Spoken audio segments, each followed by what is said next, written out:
Good morning, good morning, good morning. Today is day 14, 2 weeks in, two-thirds of the way through the 21 days that we're currently doing, the amazing power of what if. And the topic today is, and I'm going to read it here. Let me move this over. I'm stuck moving forward in intimacy and sharing my total self honestly. And I, God, I so relate to this. I think I'm a firm believer that we end up with the partners that we're meant to connect with because I just believe they reveal our wounding more than any other relationship. And the intimate relationship can be with an intimate partner or the most intimate person that you're with. If you're not in an intimate relationship with a partner, it's whoever you're in the most intimate relationship with at this stage of the game. That can be your boss, that can be a child, that can be a parent.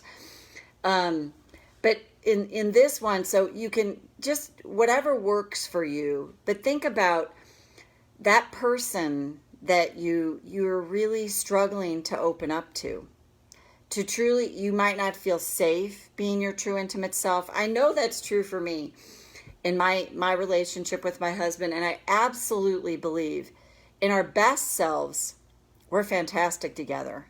In our perfectly matched dysfunctionally selves, it's beyond challenging at times. And I also believe we're sold a bill of goods in the fairy tale. And again, I've said this in past videos. The romantic movies end typically 9 times out of the 10, 99, like 9.9 times out of 10, that ends when right after they've hooked up. So the story doesn't continue typically after they've been together. So we get sold this bill of goods about what real intimate relationships are supposed to be, instead of, wow, this is the learning ground. There's a internal medical doctor, Zach Bush, who I love, and I mean, he talks about this as well. He's like, nothing's going to bring you closer to yourself than your intimate relationship. Years and years ago, when I was living in Chicago, there was a Unity minister, Howard Caesar, that I used to listen to. He said the same thing. Relationships are for healing. They're there to bring up the wounds. If we get stuck in how we're supposed to be in a relationship, that's what trips us up. And I will tell you, I'm doing my own sessions now due to some stuff that's coming up for me. And it's always pointed out to me in my sessions, the judgment of self, like that I'm judging myself for the way I'm seeing something, the way I'm talking to myself about it. And I can't, of course, I preach that all the time because it's my own inner work. So this is where I would start with this is, how are you talking to yourself about yourself, not opening up to intimate relationship? And thank you so much for this topic, Kathy. What are you saying to yourself? Are you judging yourself? Are you making yourself wrong? Are you saying, oh God, I suck, that I hold back? And this is the exact part of ourselves that is so important that we learn to love and accept. Because to me, that is the wounded child, the one that's withholding, the one that's scared, the one that is desperate for connection, but at the same time doesn't feel safe to open up. And when we're judging that part of ourselves, and I have a freaking PhD in judging myself, that's why I know I preach it all the time. Again, it's my own inner work is, wow, I'm really judging myself for how I'm showing up in this relationship. I'm judging myself for like, oh, I put up with this, or whatever it is that I'm talking to myself about. When we go in deeper and go, that's the wounded child, that's the part of me that needs the absolute love and affection. That's huge. So let's tap. Karate chop. Even though I really struggle with really opening to intimacy. Of course I do.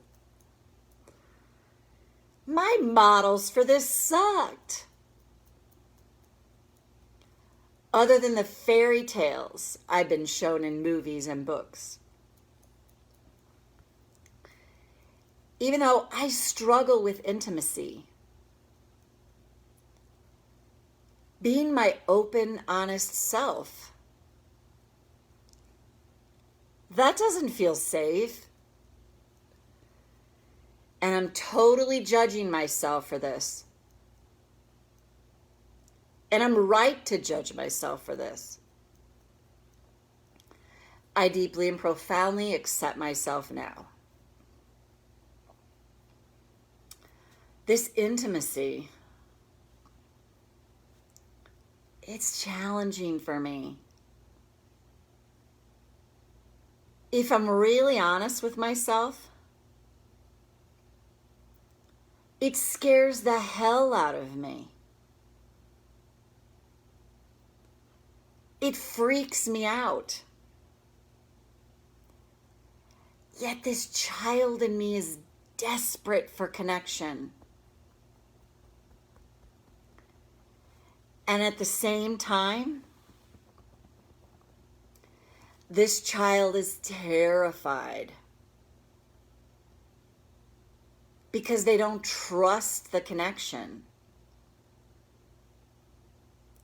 They don't feel safe in the connection. They feel really afraid.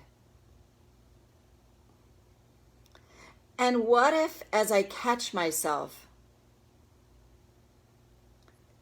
judging this part of me, what if I can interrupt it?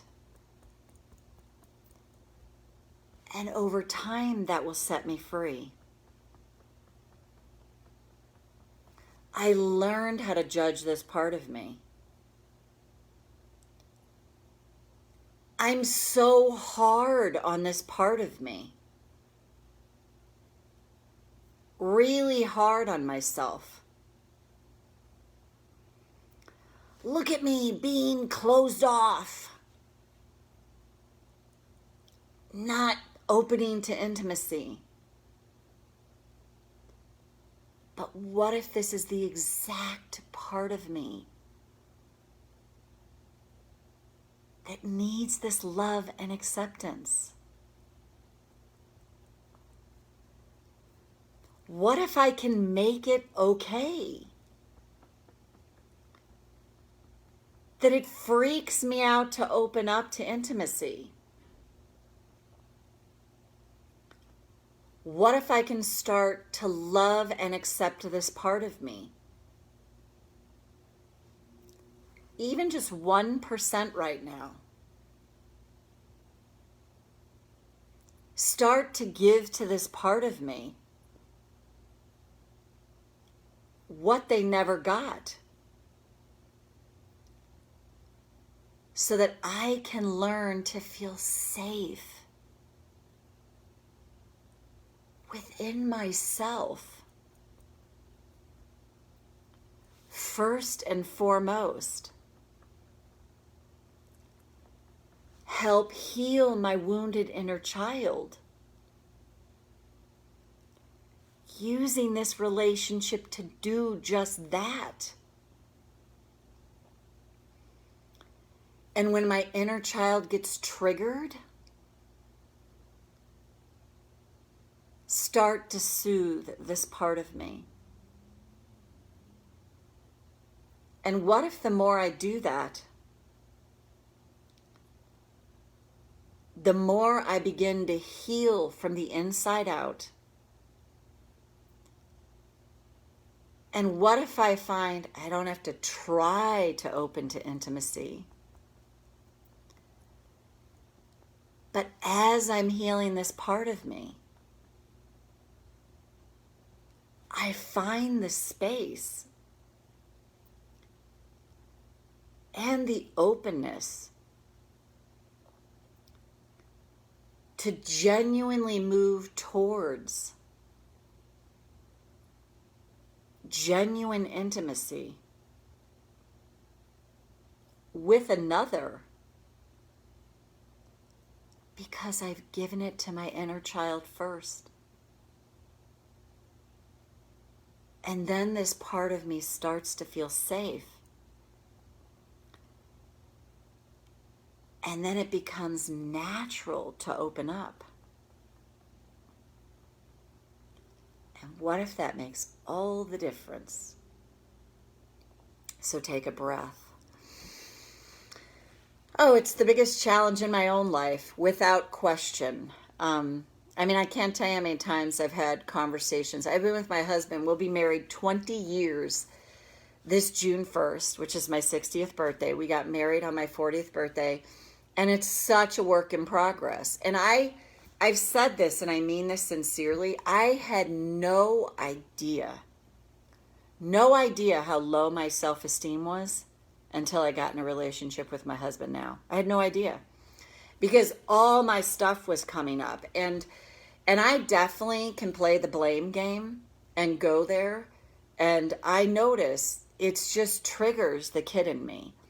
And as I continue to practice that and continue to open up to that, I see the evolution in our relationship. And I tell this story, and I tell everyone this, and I think it's funny. One time my husband and I, this was probably a year or two ago, we're getting out of the truck to go take our dogs for a hike.